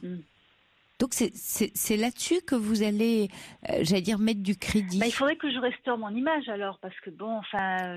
Votre image intérieure, que de vous-même. Et oui, je pense. Et oui, et oui, c'est de vous dire j'ai raison de penser ce que je pense, de sentir ce que je sens, d'être la femme que je suis, d'aimer le pull que je porte parce que je l'ai choisi et qui me plaît bien à moi. C'est vous ça. Bon, peut-être ce pull lui a pas plu, tant pis pour lui. Alors attention, quand je dis ça, je dis pas imposer qui on est à l'autre, parce que là c'est de la violence. C'est les gens qui vous disent non mais moi je suis comme ça, c'est à prendre ou à laisser. Non, là il y a plus de relation possible. Mais pour qu'il y ait une jolie relation, c'est être dans le respect de soi, dans la bienveillance, tout simplement. Dans la bienveillance qui est vraiment une réciprocité. C'est réciproque. Donc c'est pas moi tout seul et j'ai raison et lui tout seul, il y a un aller-retour qui est fluide et heureux. Mais Mila, il faut vraiment vous imposer à vous-même de pas accepter qu'on vous parle mal. C'est comme si vous vous parlez mal à vous-même. C'est la même chose. Et ça, c'est pas juste pour vous. Donc, quand il vous dit que votre pull, si vous allez vous coucher, vous lui répondez non. Et moi, j'aime beaucoup ce pull. Et je suis désolée. Je suis désolée, mais bon, ben voilà, manifestement, il te plaît pas, quoi. Ben moi, je lui ai répondu, c'est vrai qu'en regardant plus, il ne va pas bien. Enfin, voilà. Voyez, ah oui, ben voilà, là, le pull, il est parti. Il est parti dans les sacs à donner, là. Ça y est, hop, plus de pull. Non, c'est fini. Non. Mais vous allez le regarder autrement, votre pull. Alors qu'en fait, vous l'aimez bien. J'espère bien que vous allez le mettre demain, ce pull, tiens. Il est collector maintenant, ce pull-là. Hein. Vous pouvez l'aimer. Ouais. Hein. Mais oui, c'est vous qui l'avez choisi, il est à vous. C'est juste en train de signifier que, voilà, ça colle pas, quoi. Ouais, c'est des petits trucs que je dois plus prendre en compte. Oui, je dois plus prendre en compte le ressenti, d'accord. Parce qu'on est justement dans le virtuel, parce qu'on est justement dans des choses qu'on peut raconter, fabriquer, parce que justement Internet permet une espèce de floutage là, et qui nous manque quelquefois le son et l'image du réel. Après c'est dans le ressenti, c'est infinitésimal, mais on a quand même des informations et on le sent. Un petit mot, une façon de faire. On sent la façon de faire, voilà. Et c'est dans cette façon que ça va se jouer. Et tout est dans la façon, dans la vie, souvent. Mais après, il y a des malins aussi, mais bon, ça... Ah, mais ça, après, il faudra 2 dîners, 3 dîners, 4 rendez-vous, quelques jours, voilà. Mais attention à ne pas diaboliser non plus, parce qu'après, voyez, c'est tous. Alors, les hommes diront paraître des femmes, ou les femmes des hommes, tous des. Bon, là, dans ces cas-là, on ferme les portes et on empêche à chacun réciproquement d'être qui il a à être. Ça, c'est pas très juste. Mais le pire, c'est que j'ai une collègue qui a rencontré son chéri sur le même site, donc. Voilà. Voilà, donc... comme l'auditrice, là, le 20e, c'était le bon. Vous en êtes au combienième, Mila? Ouf, j'ai fait 2 sites. Je sais pas, il en faut peut-être 20, je sais pas. J'en ai rencontré pas mal. Bon, donc prudence, allez doucement et vraiment en vous écoutant le plus profondément possible, parce que dans la relation amoureuse, c'est quand même un peu différent de nos autres modes d'être. C'est quelque chose de très profond et de très intime, et là, c'est une petite voix intérieure qui est juste la vôtre. Bon, d'accord. Je retiens ce conseil. D'accord. Bon courage à vous. Vous donnerez des nouvelles. Hein. Si jamais le prince débarque, appelez-nous de toute urgence. Hein. Bien sûr. On vous passe en priorité, Mila. D'accord? Ok, merci beaucoup. Merci de nous avoir appelés. Bonne soirée, au revoir. Bonsoir, Marie. Bonsoir. Bienvenue. Merci. Voilà, c'est pas une histoire très très importante, c'est la vôtre. Oui, c'est la vôtre. C'est toujours important ce qui nous arrive. Oui, c'est une petite partie de ma vie et qui me turlupine un peu en ce moment, parce que vous avez dû avoir un peu le compte rendu, je sais pas comment. J'ai très peu de choses, c'est pour ça à chaque fois que je laisse les auditeurs démarrer, comme nous sommes en direct, et puis c'est aussi important que vous racontiez. Alors, je sais juste que c'est en rapport avec vos enfants, c'est ça, qui voient leur père, et ça suite à une séparation. Grands, hein. Oui. Voilà, mes enfants sont grands et je suis séparée depuis 21-22 ans. Oui. Donc voilà, ça a été compliqué, hein, comme beaucoup de séparations, je sais. Ça a été très douloureux, ça a été matériellement très difficile, parce que j'avais 3 enfants. Bon, voilà, on a passé les pires galères. Et bon, les enfants ont grandi avec un père plutôt absent. De temps en temps, il faisait des apparitions, etc. Enfin bref. Mais voilà. C'est vous qui les avez élevés? Toute seule. Oui. En gros, oui. Il les prenait pas, il n'y avait pas de garde partagée. Il les prenait quand il changeait de femme pour faire redécouvrir je sais pas quoi. Il les prenait 1 ou 2 fois, puis après il les reprenait plus pendant 6 mois, 1 an. Après il revenait. Enfin, c'était très chaotique. Mais il n'y avait pas un jugement où il y avait une garde partagée, il devait les prendre Oui, il devait les prendre, c'était il y a plus de 20 ans. Oui, donc c'était moins encadré. Voilà, il ne le faisait pas. Et j'avoue maintenant que finalement, tant mieux, parce que, mais malheureusement, il n'y avait pas de guerre par rapport à l'éducation, de rien du tout. Je devais tout faire toute seule, quoi. Oui, vous dites tant mieux parce que vous les aviez, ils étaient petits et vous étiez heureuse de les avoir tout le temps. Ça vous allait quelque part. Oui, je comprends bien, parce que de voir ses enfants grandir à moitié, on va dire, quand ils sont chez l'autre, c'est quelque chose de très douloureux pour l'un comme pour l'autre. Je comprends bien. Un peu la mère poule, mais ils étaient quand même malheureux, surtout au début, parce que bien sûr, ils attendaient leur père qui venait pas. Ils étaient déçus, ce père décevant. Voilà, puis ils étaient petits, enfin bref, ils ont grandi, tant bien que mal. Ils ont grandi et tout, et puis leur père est apparu de plus en plus. Et sa dernière femme, avec qui il s'est marié d'ailleurs, pour la xème fois, peu importe, les enfants étant jeunes adultes et adultes, entre 15 et 21, 22 ans, il a commencé à les prendre beaucoup, à les recevoir comme on reçoit des copains, à leur faire miroiter plein de belles choses. En plus, entre guillemets, il avait plus ou moins réussi matériellement, donc c'était facile. C'était je t'achète une voiture, tiens, le week-end prochain, on va au ski. C'était tout d'un coup la belle vie. Ouais, la belle vie. Ouais. Voilà, donc ça m'a fait beaucoup de mal et en même temps, je me suis dit, prends du recul, essaye de banaliser tout ça. Oui, c'est bien pour eux, c'est leur père, ils sont heureux. C'est leur père, gna gna gna. Ouais. Et puis au bout d'un moment, donc il s'est marié avec cette nouvelle femme-là. Et puis ma fille, elle devait aller chez eux. Oui. Et je lui ai donné une petite carte où c'était marqué Eric enfin merde, j'ai dit le nom. Enfin bref, je leur ai souhaité tous mes vœux de bonheur. Oui. Je me suis dit, il faut arriver à lâcher. À lâcher ça. C'est courageux. C'est courageux. Je l'ai fait de cette façon. Oui. Ils l'ont a priori bien reçu, surpris mais bien reçu. Après, j'ai dû les voir une ou deux fois en famille. Très très rarement, mais voilà, ensemble avec mes enfants pour des raisons anniversaires ou je Et vous étiez invité. Voilà, j'étais invitée, mais très très peu de fois, peut-être 2-3 fois. Quoi. Oui, ce qui est un peu normal. Oui. Mais vous aviez envie d'y aller vous étiez à l'aise là-dedans? Je me suis dit, oui, j'étais allée. Je me suis dit, j'ai rien à me reprocher. Non, mais est-ce que vous le viviez bien, quoi? Oui. Je le vivais, j'essayais d'être le plus soft possible et c'est passé. D'accord. Et puis après, la vie a continué et mon fils aîné a eu 2 enfants. Et il y a eu la guerre un peu entre mon fils aîné, son père et sa belle-mère et sa nouvelle compagne. Enfin, c'était compliqué, tout ça. Puis ils se sont presque disputés pour des bêtises que je passerais.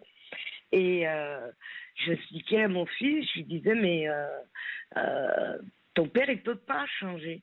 Il a réussi à vivre avec vous petit, très peu.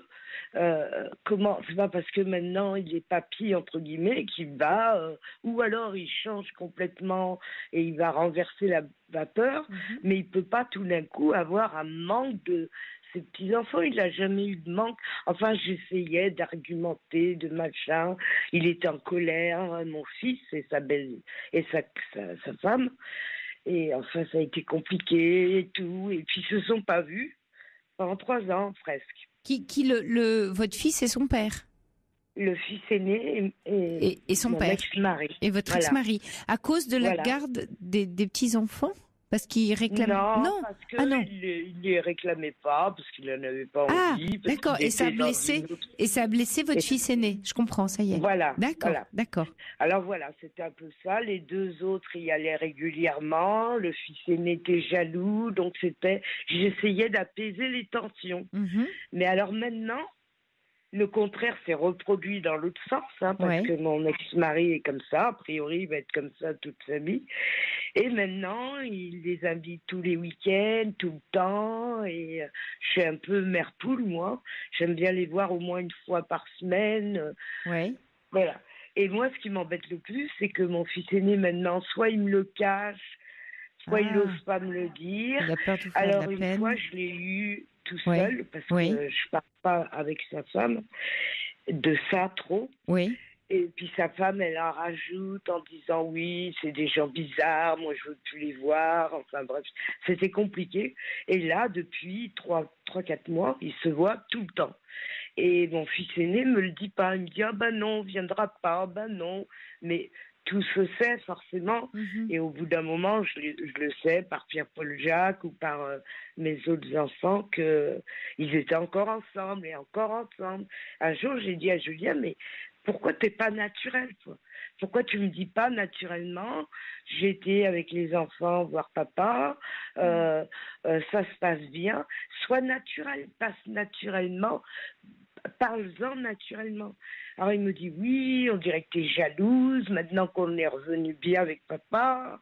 Je lui dis mais pas du tout, c'est pas... Enfin, et puis après, je me pose la question. Moi, je me dis, qu'est-ce que ça veut dire ?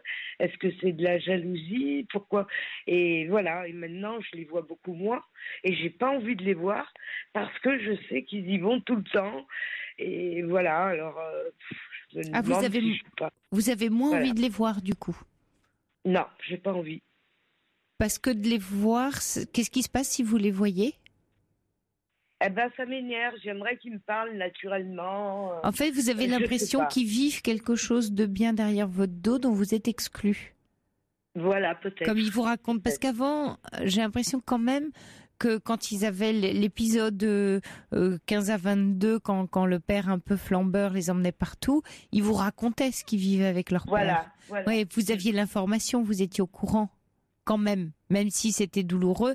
En fait, jusqu'à présent, comme vous parlez de la maman poule, mais depuis toujours, ils vous racontaient, vous étiez quand même l'ancrage et le socle, et vous aviez l'information de la famille, même de l'information difficile à avaler, à digérer, c'est-à-dire c'est haut et c'est bas avec le papa, mais en tout cas, vous aviez le sentiment de compter toujours, d'être importante. Voilà. Alors que là, ce qui est très douloureux, c'est que vous vous sentez exclu de ce qu'ils vivent, c'est-à-dire des souvenirs qu'ils fabriquent, des moments qui passent.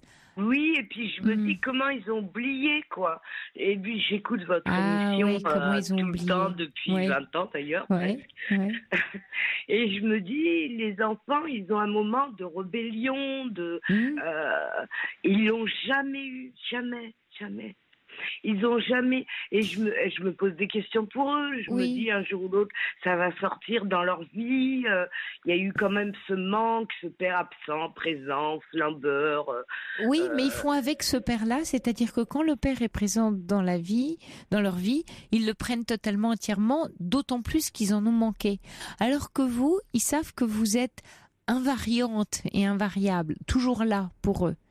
Donc malheureusement pour vous, Marie, c'est pas que vous comptez moins, c'est que vous avez, on va dire pas le beau rôle, en tout cas le rôle de celle qui est toujours là et dont on sait qu'on peut toujours compter sur elle, donc on a moins à faire attention à elle.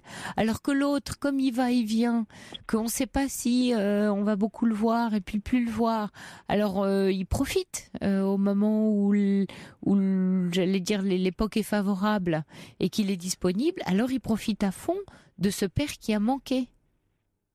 Et ils sont en plein conflit de loyauté avec vous parce que ils ont l'impression de vous trahir.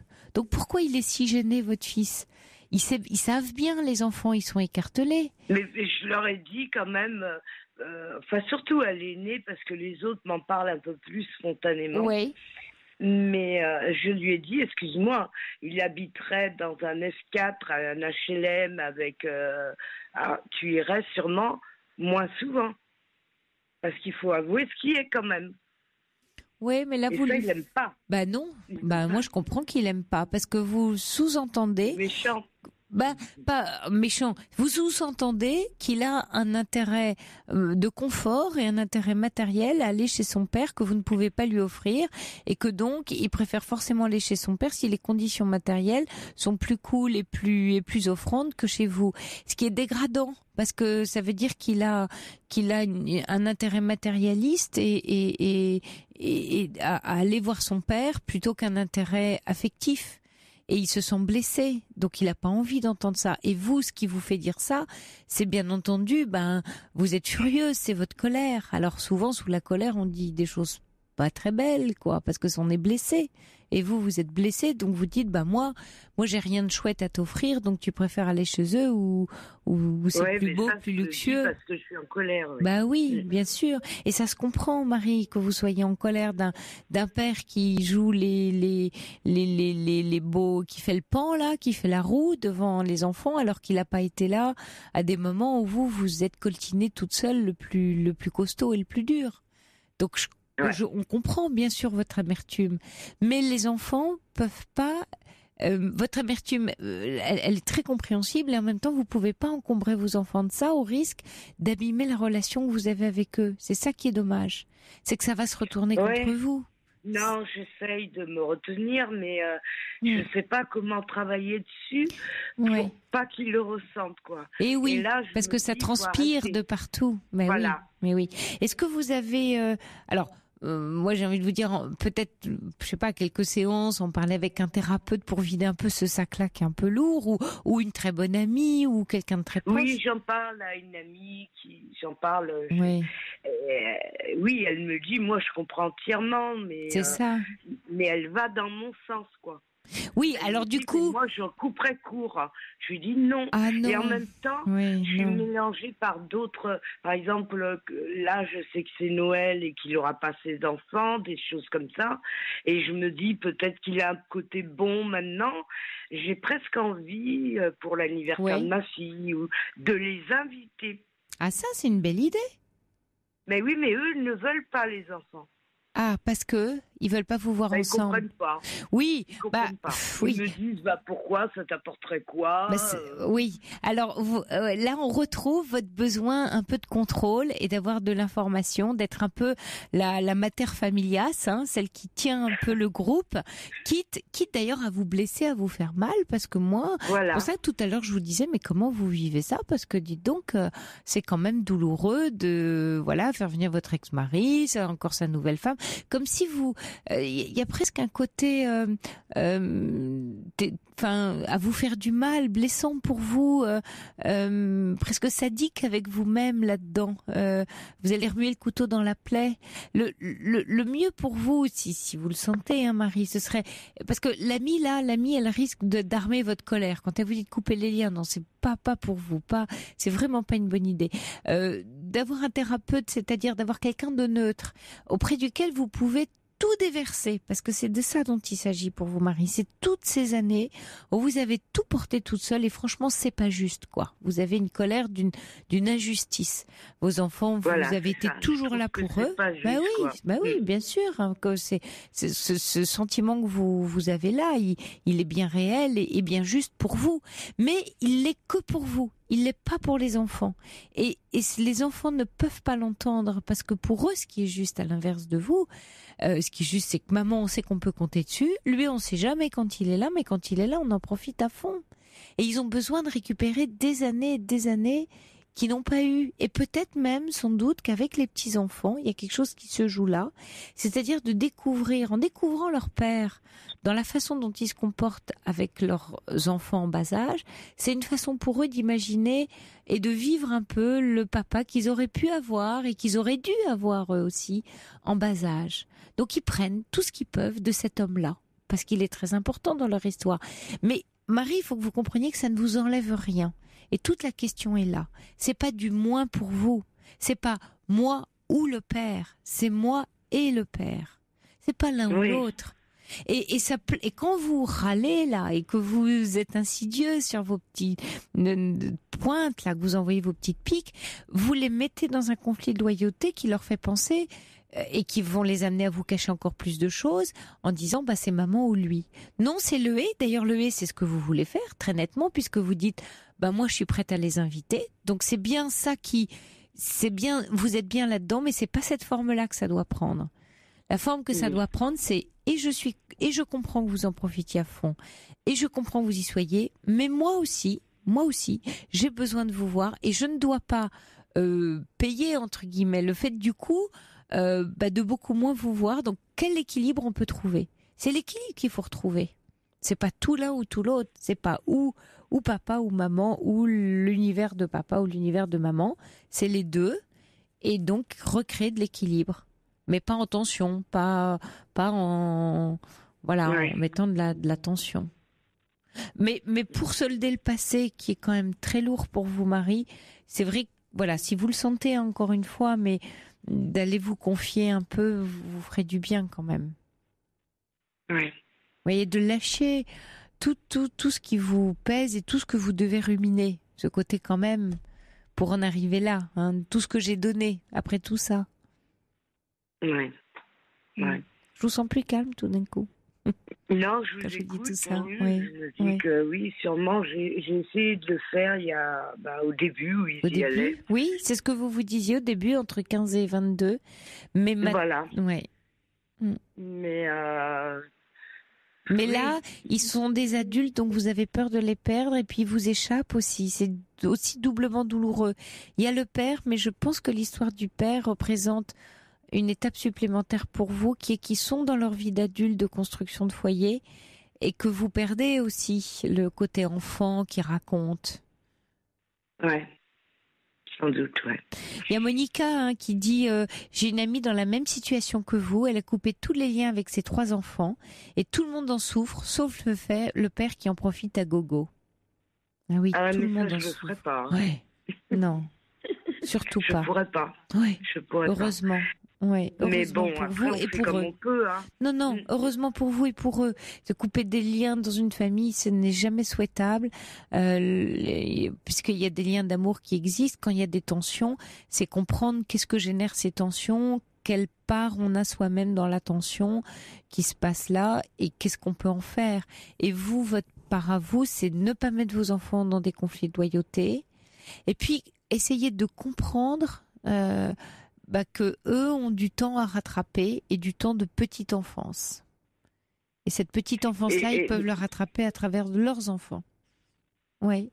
Et pourquoi parfois j'ai cette forte envie, vous voyez, comme si c'était en fait mon ex-mari, mon fils aîné, quoi, vous voyez. Ah, ça c'est intéressant, oui. Je pense souvent à ça et je me dis, c'est plus de l'amour, c'est plus de la haine, c'est que j'aimerais qu'il soit aussi, je sais pas, des fois je me dis, quand ils me disent oui, papa il est pas bien, parce que si, parce que ça, les 2 autres, parce que l'aîné me dit rien, j'ai envie de lui dire, dis-lui de passer, regarde, c'est l'anniversaire de ta sœur, ils peuvent passer juste pour le gâteau, et là ils sont étonnés, quoi, ils comprennent pas. Ouais, parce que là, vous avez le beau rôle et ça vous va bien. Et ça se comprend. C'est-à-dire que là, vous êtes la conseillère de liens. Donc, quand les autres se plaignent, vous êtes là pour mettre du baume et pour que les choses se passent bien. Avec votre fils aîné, ce qui est plus compliqué, c'est que vous n'avez plus l'information et il ne se plaint pas. Donc, là, il y a une petite tension. Et si jamais il les préférait à moi? Et si jamais j'avais plus, puisqu'il se plaint plus, il y a plus la situation que vous connaissiez où il y a ce père quand même un peu défaillant et manquant, qui fait pas les choses comme il faut. Donc, forcément, c'est humain, ça vous rassure. Vous dites, moi, je reste la super maman que j'ai envie d'être et que j'ai toujours été. Mais la façon que votre fils aîné a de vivre cette situation, il vous met dans quelque chose qui est douloureux, parce que c'est et si j'étais plus la super maman? Puis en plus vous me dites, peut-être il vous rappelle votre ex-mari dans la jeunesse du couple. Ça arrive quelquefois que les enfants nous renvoient à nos passés comme ça. Hein. C'est ce que ouais. je dis. Hein. Et là pour vous, du coup, c'est doublement délicat et difficile. Ce serait bien que vous arriviez à, dans ces cas-là, vous voyez, quand c'est tout emmêlé comme ça, comme une plotte là, parce qu'il y a plein de choses emmêlées. Hein, il y a les 3 enfants, il y a le lien de vous avec l'aîné, il y a celui avec les 2 autres, il y a le père, il y a cette triangulation, il y a l'autre femme, il y a la belle-fille, enfin il y a les petits-enfants. C'est d'arriver à trier, hein, de dénouer ces fils emmêlés, de trier, de dire voilà. Et sur ces éléments-là, je peux quelque chose pour moi-même, ou je peux quelque chose sur le groupe. Et puis il y a plein de parties qu'il faut que je lâche.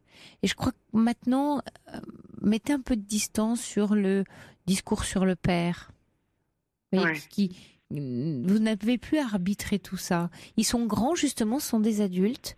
Donc c'est à eux d'arbitrer leur relation avec le père. Parce que quand vous faites ça, vous les empêchez de grandir dans l'aspect adulte, de décider quelle relation d'adulte ils veulent avoir avec leur père. Du coup, ils risquent d'avoir une relation avec lui, soit contre vous, soit pour vous. Enfin, mais ça passe par vous.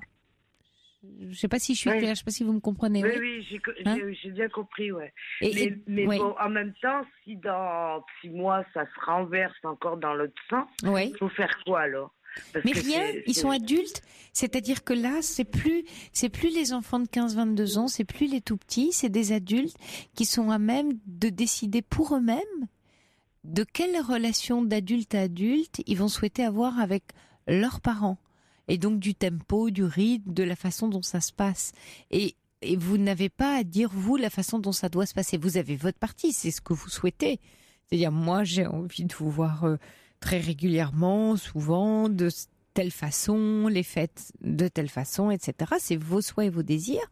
Et puis, les leurs, et on négocie tout ça entre adultes, parce que vous n'avez plus de... S'ils vous consultent en tant que conseil, bien sûr, vous pouvez parler, mais vous n'avez pas d'avis à donner sur leur façon de faire. Oui, je sais, j'aime bien le oui, je sais. Oui, bien sûr, on peut pas s'en empêcher parce que ça reste les enfants, nos enfants, donc vous dites j'ai un avis à donner, mais en donnant trop votre avis, ça les empêche d'arbitrer par eux-mêmes et donc d'exercer leur libre arbitre sur la situation et de bien choisir. Sinon vous allez interférer et voyez votre fils finalement qui vous dit plus grand chose, et il commence à agir presque contre vous. Je dis presque contre vous. C'est-à-dire en fonction de vous, mais contre vous. Je vais pas dire ça à maman, je vais pas tout lui dire. Alors, il y a Joseph qui dit, Marie, les enfants savent et comprennent tout. Laissez-les les découvrir leur père, vous n'y perdrez rien. Un enfant ne peut pas imaginer que ses parents ne l'aient pas conçu par amour. Ces 2 parents sont aussi importants l'un que l'autre. Oui, bien sûr. Bien sûr. Mais ça, je sens que vous savez, effectivement. Donc, vous allez faire un peu de place et démêler tous ces fils, d'accord, Marie? Oui. Je vous remercie beaucoup de m'avoir écouté. Merci Marie. Bonne soirée. Bonne soirée à vous. Beaucoup, au revoir. Et puis, je vous souhaite de belles fêtes de Noël. Vous aussi. Avec vos enfants. Et ce lien est précieux. Hein. Ce lien est précieux. Merci. Au revoir Marie. Merci, au revoir. Et je vous souhaite à tous et toutes une très très belle semaine. Prenez soin de vous, il fait froid, c'est l'hiver, couvrez-vous bien. Nous on se retrouve comme tous les vendredis à 23h la semaine prochaine. Je vous embrasse et faites de beaux rêves. Passez une bonne nuit. Il est 1h.